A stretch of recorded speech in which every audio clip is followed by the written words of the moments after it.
Last এপিসোডে আমরা দেখেছিলাম সাইয়ান এই প্রথমবার তার বাড়ির উদ্দেশ্যে রওনা হয়েছে, আর এই পথেই সে একটা ব্যবসায়িক ক্যারেজে চড়ে বসে।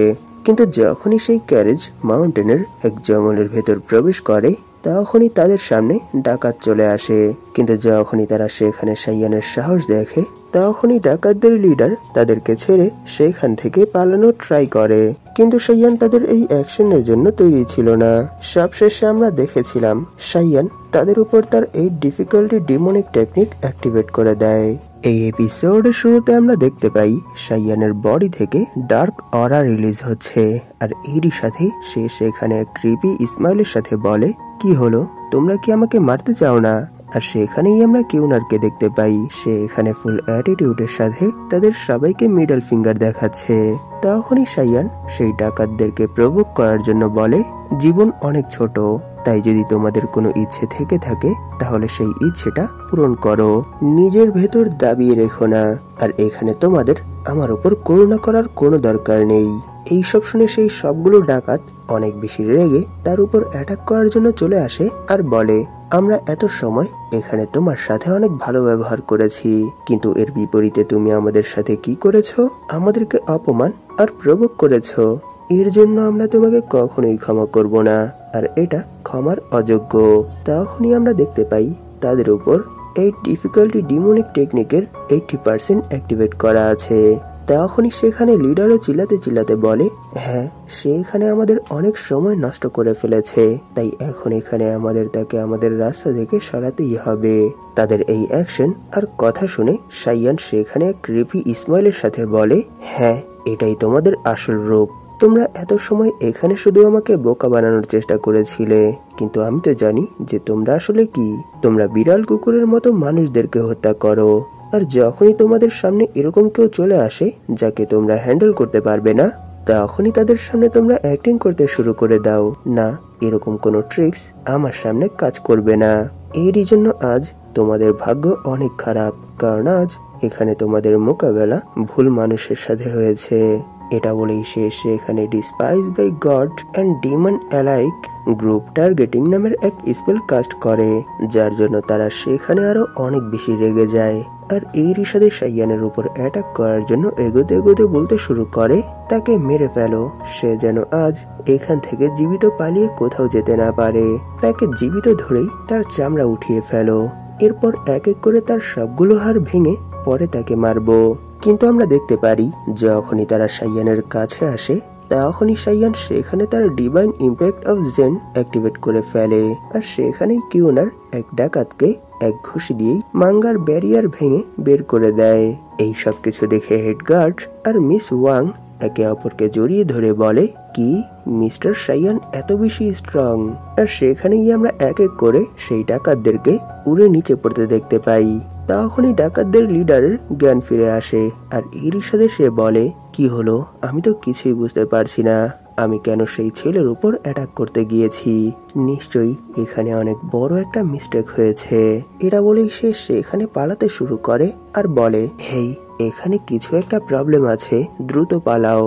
তাদেরকে সেখান থেকে পালাতে দেখে সাইয়ান বলে, কি হলো, আমি কি তোমাদের কাউকে এখান থেকে যেতে বলেছি? এটা বলেই সে সেখানে তার এই ডিফিকাল্টি ডিমনিক টেকনিক আবার অ্যাক্টিভেট করে ফেলে। আর এর সাথে সে সেখানে ভাবছিল, সত্যি এই স্কিলটা অনেক বেশি অ্যামেজিং।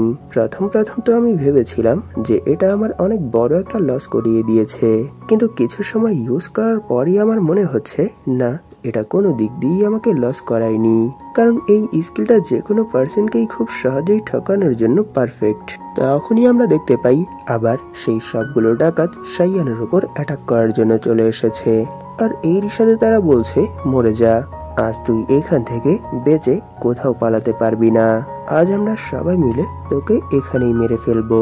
এখানে আবার তারা সাইয়ানের উপর এই জন্য অ্যাটাক করেছে কারণ সাইয়ান এখানে সেই স্কিলটা তাদের উপর অ্যাক্টিভেট করে রেখেছে। আর এর পরের মোমেন্টেই আমরা দেখতে পাই সেই ফরেস্টের মধ্য থেকে অনেক জোরে জোরে চিল্লানোর আওয়াজ বের হচ্ছে, কারণ সাইয়ান আবার তার guardian of reborn zen activate করে ফেলেছে। আর এভাবেই সাইয়ান তাদের সাথে কিছুক্ষণ ফান করে, কারণ এতে করে সে তাদের পক্ষ থেকে অনেকগুলো অরিজিন পয়েন্ট কামিয়ে ফেলে। কিন্তু তার এই প্রসেস বেশিক্ষণ পর্যন্ত কন্টিনিউ হয় না, কারণ তাদের অবস্থা অনেক বেশি খারাপ হয়ে যায়। এইসব দেখে সাইয়ান বলে, বন্ধুরা, আমি তোমাদের ফিজিক্যাল আর মেন্টাল দুটো কন্ডিশনের উপরই ফোকাস করেছি। তোমাদের তো বডিতে কোনো ধরনেরই কোনো প্রবলেম নেই, তাহলে তোমরা কেন এইসব জঘন্য কাজে লিপ্ত হয়েছ? তোমরা এখানে কৈফিয়তে বলেছিলে যে তোমরা পথভ্রষ্ট হয়ে গিয়েছিলে। এর মানে কি আমি এটা ধরে নেব যে তোমরা এতটাই পথভ্রষ্ট হয়ে গেছো যে মানুষকে মেরে তাদেরকে লুট করতে শুরু করেছো? এটা তো কোনো দিক দিয়েই একসেপ্টেবল না। এইসব বলে সে সেখানে ভাবছিল, সত্যি এই বাস্টার্ড গুলো যখনই দেখেছে তাদের সামনের অপোনেন্ট বেশি স্ট্রং, তখনই লেজ গুটিয়ে পালানোর চেষ্টা করছিল। কিন্তু না, আমি তো কখনোই তাদেরকে এরকম কিছুই করতে দেব না। সত্যি তাদের অবস্থা তো অনেক বেশি খারাপ হয়ে গেছে, তাই আমার মনে হয় না এখন তারা আর আমার কোনো কাজে আসবে। এইসব ভেবেই সে তাদের দিকে যেতে শুরু করে। এই জিনিসটা দেখে ডাকাতদের লিডার সেখানে ক্ষমা চাইতে শুরু করে আর বলে, প্লিজ প্লিজ ইয়াং মাস্টার, আমাকে ক্ষমা করে দিন। আমি আর কখনোই এরকম কিছু করব না। আমি সত্য বলছি, আমি এই কাজ ছেড়ে দেব।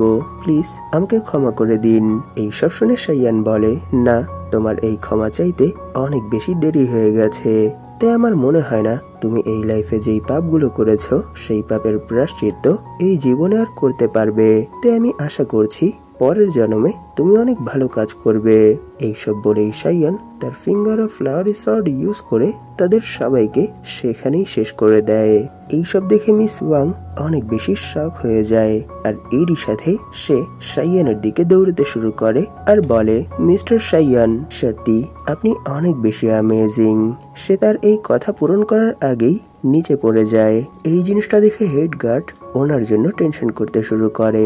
এইসব দেখে সাইয়ান বলে, মিস ওয়াং, যেহেতু এখন এখানে ডাকাতের সব প্রবলেম সলভ হয়ে গেছে, তাই আমার মনে হয় আমাদের এই জার্নি আবার কন্টিনিউ করা দরকার, কারণ এমনিতেই আমরা অনেক বেশি লেট হয়ে গেছি।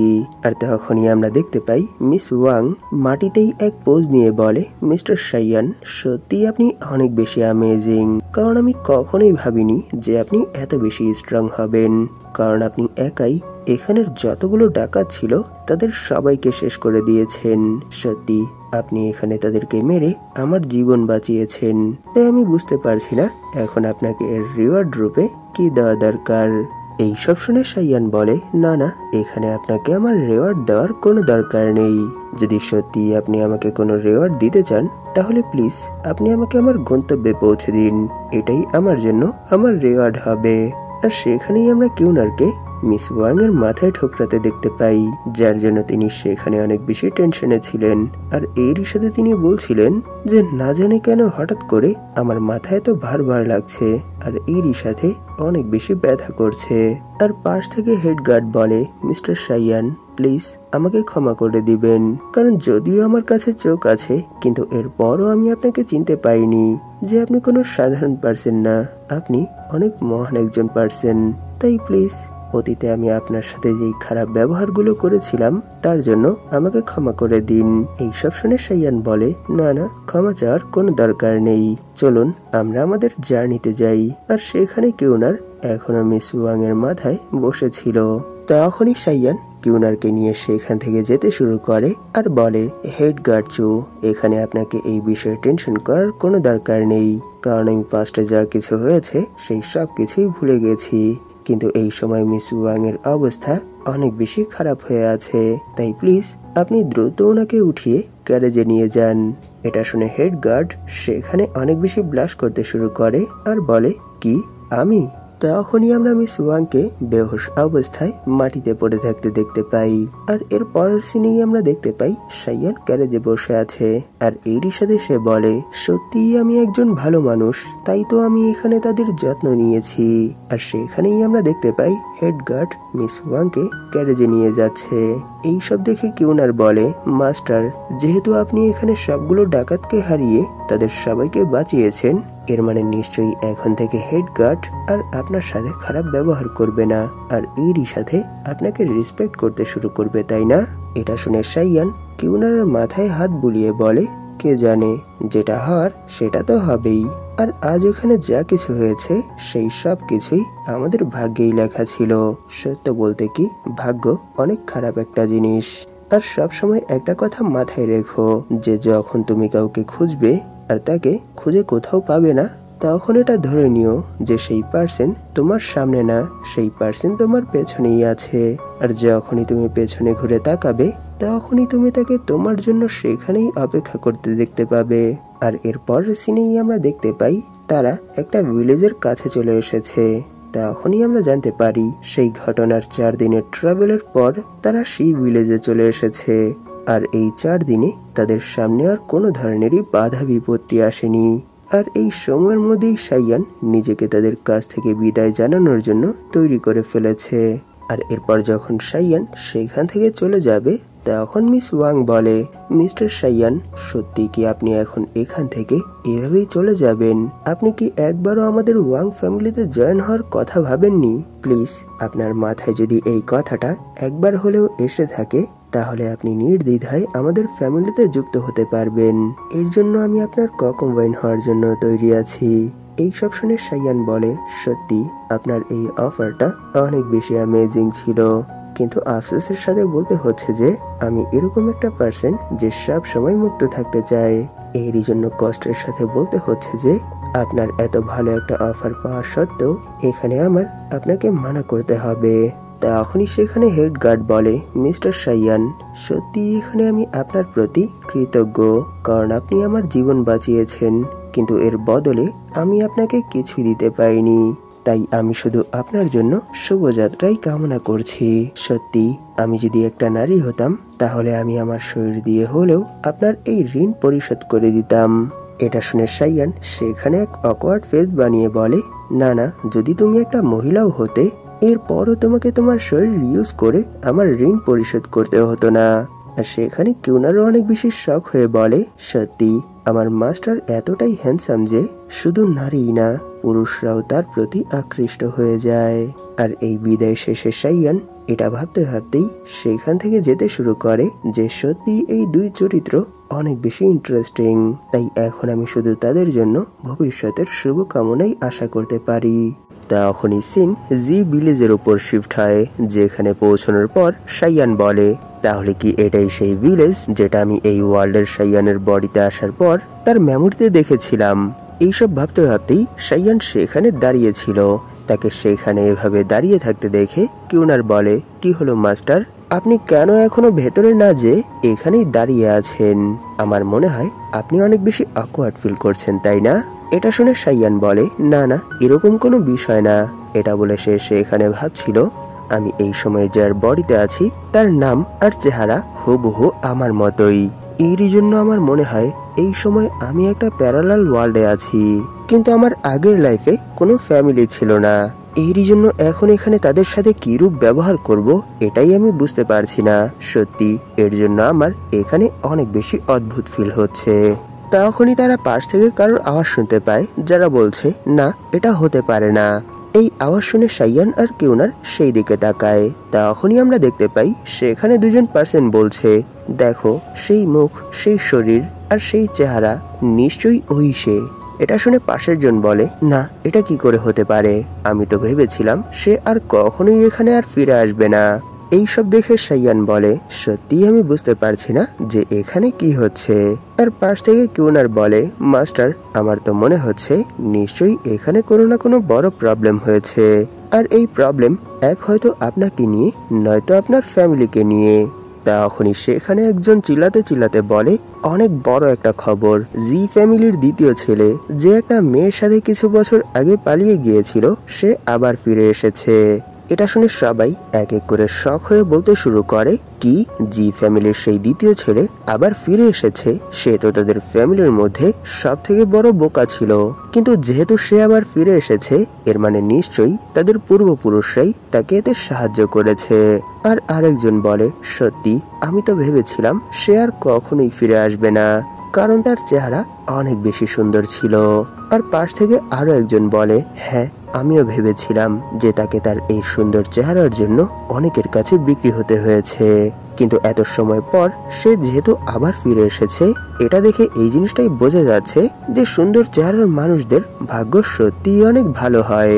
আর তাদের এই সব আলতু ফালতু কথা শুনে সাইয়ানো সেখানে কিছুই বুঝতে পারছিল না যে তারা এখানে কোন বিষয়ে কথা বলছে।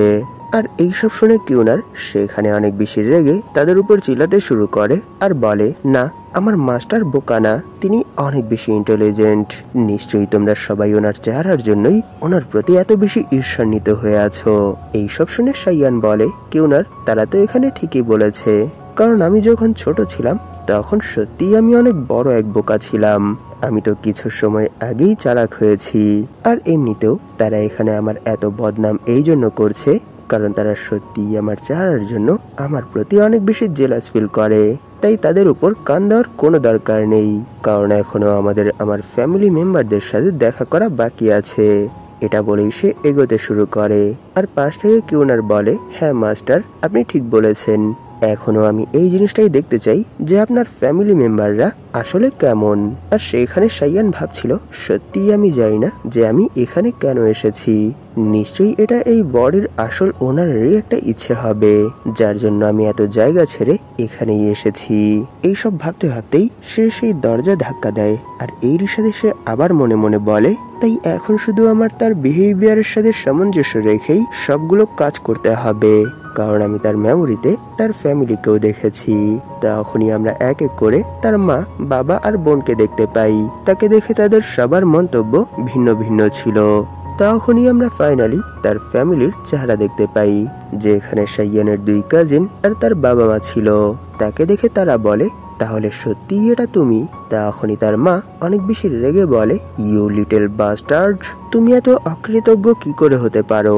কত সময় হয়ে গেছে, তোমার কি একবারও এটা মনে হয়নি যে তোমার আমাদের কাছে আবার ফিরে আসা দরকার? তাই এখন যেহেতু তুমি এত সময় পর এখানে ফিরে এসেছো, তাই এখন আমি তোমার 3 পাই ভেঙে ফেলবো, যাতে করে তুমি আর কখনোই কোথাও যেতে না পারো। এইসব শুনে তার বাবাও সেখানে অনেক বেশি রেগে কাঁদতে কাঁদতে বলে, হ্যাঁ, এই বাস্টার্ড লাস্ট টাইম আমাদের কোনো কথাই না শুনে আমাদেরকে ছেড়ে চলে গিয়েছিল, তাই আজ তো এখানে তাকে একটা উচিত শিক্ষা দিতেই হবে। কিন্তু তার এখানে একসাথে 3টা পা ভাঙার কোনো দরকার নেই, শুধু 2টো ভাঙলেই হবে, যাতে করে সে এখান থেকে কোথাও আর পালাতে না পারে। কিন্তু তখনই তাদেরকে বাধা দেওয়ার জন্য সাইয়ানের আঙ্কেল আর আন্টি চলে আসে। আর তার আন্টি বলে, প্লিজ, তাকে এত বড় শাস্তি দেওয়ার কোনো দরকার নেই, সে অনেক সময় পর আবার এখানে ফিরে এসেছে, নিশ্চয়ই সে এই সময় অনেক বেশি ক্লান্ত হয়ে আছে। তাই চলুন প্রথমে আমরা তাকে ধরে বাড়িতে নিয়ে যাই, এরপরই আমরা এই জিনিসটা ডিসাইড করব যে তাকে কি শাস্তি দেওয়া যায়। আর সাইয়ান, তুমি এখনো কেন দাঁড়িয়ে আছো? দ্রুত এখানে আসো আর ক্ষমা চাও। আর তার আঙ্কেলও ঠিক একই কথা বলে যে প্লিজ তাকে এত বড় শাস্তি দিবেন না। আমি জানি যে সে কোনো ছোটখাটো ক্রাইম করেনি, তার ক্রাইম অনেক বড়, তাই তাকে নিশ্চয়ই অনেক বড় একটা শাস্তি দিতে হবে। তাই প্লিজ আমার কথা শুনুন, আর তাকে আমরা এখন এখান থেকে ধরে নিয়ে যাই। এরপর তাকে ইচ্ছে মতো মেরে আমাদের অ্যানসেস্টারদের হলে 2-3 দিনের জন্য আটকে রাখবো। আর এই 2-3 দিন তাকে কোনো খাবার দেওয়া হবে না। আর অন্যদিকে সাইয়ানের কাজিনসরা তার কাছে চলে আসে আর বলে, সাইয়ান, সত্যি আমরা অনেক বেশি ভয় পেয়ে গিয়েছিলাম, কারণ আমরা তোমার সাথে কোনোভাবেই কোনো ধরনের কন্ট্যাক্ট করতে পারছিলাম না। আমরা তো ভেবেছিলাম তুমি আর কখনোই এখানে ফিরে আসবে না। এরই জন্য এখন এখানে তোমায় সশরীরে দেখে সত্যিই আমরা বিশ্বাস করতে পারছি না। আর সেখানে তার চাচাতো ভাই বলে, সত্যি সাইয়ান, এই জিনিসটা দেখে আমিও অনেক বেশি খুশি হয়েছি যে তুমি আবার ফিরে এসেছো। লাস্ট টাইম যখন তুমি আমাদের কারোর কথাই না শুনে এখান থেকে চলে গিয়েছিলে, তখন থেকেই আমাদের জি ফ্যামিলি একেবারেই ভেঙে পড়েছিল। কিন্তু এখন যেহেতু তুমি আবার ফিরে এসেছো, তাই আমার মনে হয় আবার ধীরে ধীরে সবকিছুই ঠিক হয়ে যাবে। তখনই আমরা তাদের থেকে কিছুটা দূরে কিউনারকে দেখতে পাই। সে সাইয়ানের ফ্যামিলি মেম্বারদেরকে দেখে কাঁদতে কাঁদতে বলে, সত্যি আমি মাস্টারের কাছ থেকে যেমনটা আশা করেছিলাম, ওনার ফ্যামিলির সবগুলো মেম্বারই অনেক বেশি বিউটিফুল। এখন তো আমার মনে হচ্ছে আমি তাদের সামনে ময়লা ছাড়া আর কিছুই না। এখানে সাইয়ানের এই রিউনিয়ন আর কিউনারের এই স্যাড থিঙ্কিং এর সাথেই এই এপিসোড এখানেই শেষ হয়ে যায়। ভিডিওটা শেষ করার আগে আপনাদের কাছে আমার একটা রিকোয়েস্ট আছে। আপনাদের মধ্যে যারা এখন পর্যন্ত এই চ্যানেলটাকে সাবস্ক্রাইব করেননি, তারা প্লিজ সাবস্ক্রাইব করে দিন। আর এরই সাথে এই ভিডিওটাতে একটা লাইক করে দিন, যাতে করে ইউটিউব এই ভিডিওটাকে নতুন নতুন মানুষের কাছে পৌঁছে দিতে পারে। ধন্যবাদ আপনাদের এই পর্যন্ত দেখার জন্য। তাহলে দেখা হবে এর পরের এপিসোডে।